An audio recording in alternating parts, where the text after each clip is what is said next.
It used to be automatic. Every morning like clockwork. You'd step into the shower, steam rising, routine flowing just like it always had. Clean, efficient, simple. But one day, something changed. You stepped in, reached for the soap, and your balance shifted just a little too fast. Your foot slipped. You caught yourself, barely, but your heart didn't stop racing for an hour. That's when it hit you. This isn't just hygiene anymore. This is a health decision. And from that moment on, bathing wasn't just about getting clean. It became a quiet source of fear, hesitation, and questions no one ever prepared you to ask. You'd gone your whole life thinking, daily showers are good for you. That's just the rule. But after 70, that rule isn't just outdated, it can be dangerous. You started asking questions, not to your doctor, he barely had time, not to friends, who all pretended they were managing just fine. You started observing your own skin, your energy, your body after each rinse, and slowly, piece by piece, the truth began to surface. 1. Daily showers can actually damage aging skin. No one told you that. No one said that after 70, your skin produces less oil, has thinner protection, and dries out faster than ever before. Every hot shower you take strips away moisture that doesn't regenerate as easily. You step out feeling clean, but by the afternoon, your skin itches, cracks, flakes, burns. You started noticing those little dry patches on your arms, that sting behind your knees, that strange tightness in your hands. At first, you thought it was the weather, or age, but it was your routine. Then came the second realization. 2. A shower taken when you're tired is a fall waiting to happen. You never used to think twice, but now, your legs tremble a bit when you bend. Your shoulders don't rotate quite like they used to. And your balance, well, it's not unreliable, but it's not what it was. And that 10-minute rinse, it suddenly became a risk window for the kind of accident that could take months to recover from. Or worse, a moment that no one sees coming. You asked yourself, why am I still trying to live like I'm 45 when my body has clearly moved on? And the answer stung, because you didn't want to admit that even something as small as a bath needed to be relearned. But it does. You're not weaker, you're wiser. And part of being wise is knowing when to adapt. Not out of fear, but out of self-respect. Because after 70, bathing isn't about sticking to the old rulebook. It's about listening to the body you've spent a lifetime trying to ignore. Later in the video, you'll discover a shocking connection between how often you bathe and how well your memory functions, plus the surprising number of seniors whose mental sharpness declined right along with their skin health. You always thought of bathing as a physical thing, a way to keep the body clean, fresh, presentable. But what no one tells you is, after 70, a bath isn't just about your skin, it's about your mind. You first noticed it on the days you skipped, not because you forgot, but because you were tired, or it was too cold, or your joints ached just a little too much to get up and do it. One day turned into 3, 3 into 5, and suddenly you weren't just unwashed, you were disconnected. Your thoughts got foggy. You forgot what you meant to say. You snapped at small things, and by the end of the week, you weren't sure what day it even was. At first, you blamed it on age, but deep down, something felt off, and that's when you came across something unexpected. A report from a geriatric neurologist said, seniors who stop bathing regularly often experience sharper cognitive decline, not because of hygiene, but because of routine disruption and sensory deprivation. That phrase stuck with you, sensory deprivation. Turns out, bathing stimulates the brain, the feel of water, the change in temperature, the scents, the rhythms, the movements. They're not just cleaning you, they're activating you. And when you skip it too often, your brain stops getting those signals. It begins to dull. You begin to fade, not physically, but mentally. 3. The right bathing schedule can sharpen your memory. Not too often, not too rarely, just enough to keep the routine alive without overworking the skin, the heart, or the joints. You realized your brain felt clearer on the days you took even a sponge bath, or ran warm water over your feet, or just washed your face with attention. Not a full shower, just presence.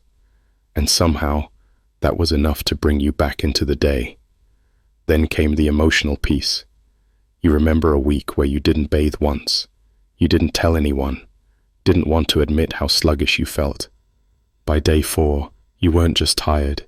You were irritable, restless, withdrawn. And again, you thought, it's just age, just getting old. But no, it was your mood telling you something your body couldn't say out loud. Please touch me. Please care for me. I'm still here. 4. Bathing isn't about vanity. It's about visibility. To yourself, to your reflection, to your sense of dignity. Because when you go too long without feeling clean, you don't just smell different. You think differently. You shrink. You retreat. You believe the lie that you no longer matter. But you do. You always have. And your body knows the difference between being ignored and being tended to, even gently, even slowly, even just one cloth at a time. You started putting a warm washcloth over your face each morning, even when you didn't feel like bathing, and somehow your chest felt lighter, your thoughts sharper, your heart steadier, because the act was small, but the message, it was everything. I still matter enough to be cared for, even by my own hands. Later in the video, you'll uncover a truth no one wants to talk about: how overbathing increases infection risk, weakens immune defenses, and may even harm seniors who think they're doing everything right. You always thought being clean meant being safe, that more soap, more scrubbing, more showers meant more health. But no one told you that too much bathing can slowly work against you, especially after 70. And now, you've started to notice the signs. Your skin bruises easier. It tears where it never used to. You get red patches behind your knees, under your arms. Even your scalp has started itching after every wash. You tried switching soaps, moisturizers, gentler shampoos, but the truth wasn't in the products. It was in the pattern. You were bathing too much for the body you live in now. 5. Overwashing weakens your body's natural barrier, especially after 70. The soap strips your skin's oils. The hot water thins the outer layer of protection, and your immune system, already slower to repair damage, can't keep up with the daily assault. And what's worse, those tiny cracks in the skin, the ones you don't see, become entry points for bacteria. What you thought was protection was quietly making you more vulnerable. You remembered the words of an elderly care nurse you overheard once. The cleanest patient isn't always the healthiest one. Sometimes the ones who wash too often are the ones who heal the slowest. That line haunted you, because it wasn't just about soap. It was about control, about the belief that if you just stay on top of everything, you won't fall apart. But your body doesn't need domination. It needs cooperation. You started spacing out your full showers. Not every day, not even every other day. 2, maybe 3 times a week. In between, you used gentle cloth wipes, warm water, no soap unless necessary, a full rinse of your feet, hands, and face each morning. And something incredible happened. Your skin stopped flaking. Your energy held steady. Your balance even improved, because your legs weren't as sore from standing too long. You realized, clean doesn't mean scrubbed raw. It means tended to. It means knowing what part of you actually needs attention, and what part just needs time. Then came another surprise. Your sense of smell got better, because you weren't flooding your senses with artificial fragrances. You were letting your body breathe again. You could smell your clothes, your sheets, the fresh towel around your shoulders. It brought back memories of warm cotton from your mother's laundry, of soap from the old barber shop. And just like that, you felt human again. We weren't meant to erase every trace of ourselves each day.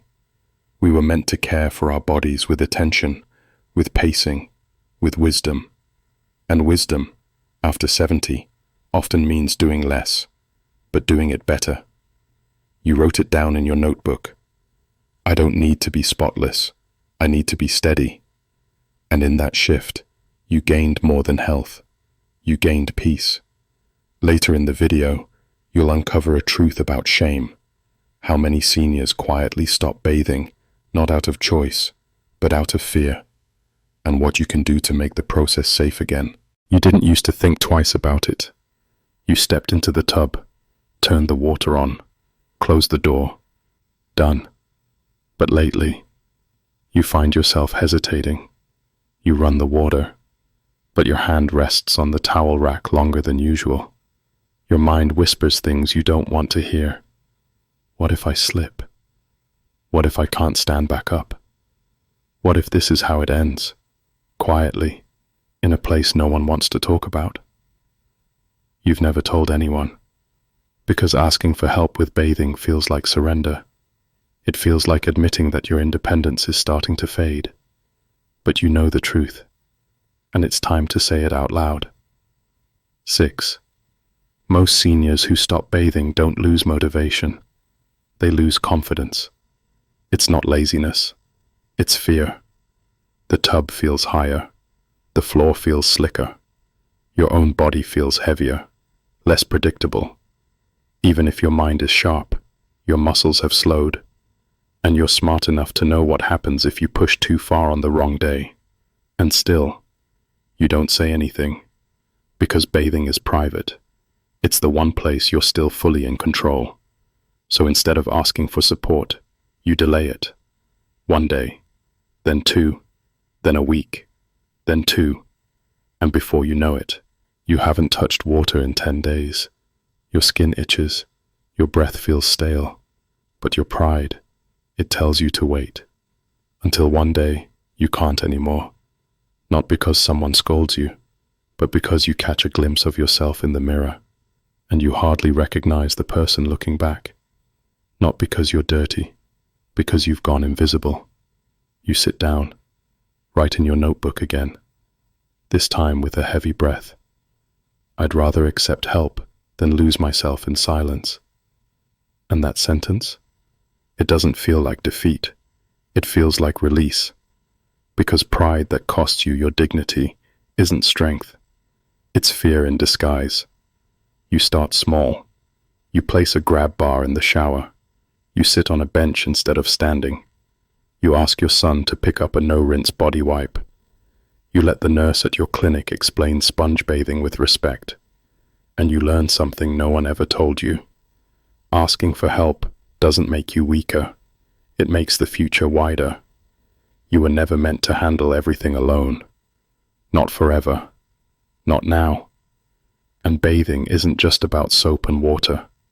It's about showing yourself that you're still worthy of care, even if some of that care now comes through someone else's hands. Later in the video, we'll end with a powerful final truth. How bathing, when done with dignity and intention, becomes a daily act of self-respect, and even healing. This morning, you did something you haven't done in a long time. You bathed, not just your body, but your spirit. It wasn't fast, it wasn't fancy, it wasn't perfect, but it was yours. You turned on the water, you stepped in slowly, you breathed deeply, and for once, you didn't rush. You let the water speak, not with noise, but with presence. You weren't just washing, you were returning to your skin, to your bones, to the version of you that still matters, not because you're productive, but because you're present. You sat on the bench, Let the warm water run down your legs. You didn't panic. You didn't perform. You didn't prove anything. And when it was done, you didn't just feel clean. You felt clear. 7. Bathing after 70 is no longer just hygiene. It becomes a daily act of self-respect. A way to say, I'm still here. I'm still watching over this body. I haven't given up on myself yet. Because giving up on bathing isn't about forgetting the soap. It's about forgetting you. You stepped out, toweled off slowly, looked in the mirror, and for the first time in a long time, you didn't look past your reflection. You met it, eyebrow to eyebrow, line to line, memory to memory. You didn't just see the age, you saw the man, still worthy, still dignified, still deserving of care.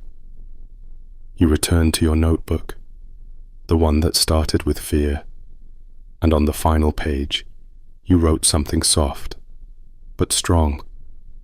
A bath is not where life ends. It's where presence begins. And if I honor that every few days, I haven't disappeared. I've chosen to stay. So how often should seniors bathe after 70? As often as the body needs, and as gently as the soul deserves. That might mean twice a week. That might mean every 3 days. It might mean a full soak, or just a quiet sponge wipe at the edge of the bed. But it always means one thing. You are still worthy of being touched, even if it's by your own hands. And that is something no number can define. If this story made you pause, if it helped you feel more human, more seen, more whole, please consider subscribing. Because here, we don't just talk about hygiene. We talk about honoring who you still are, even after the world stops asking.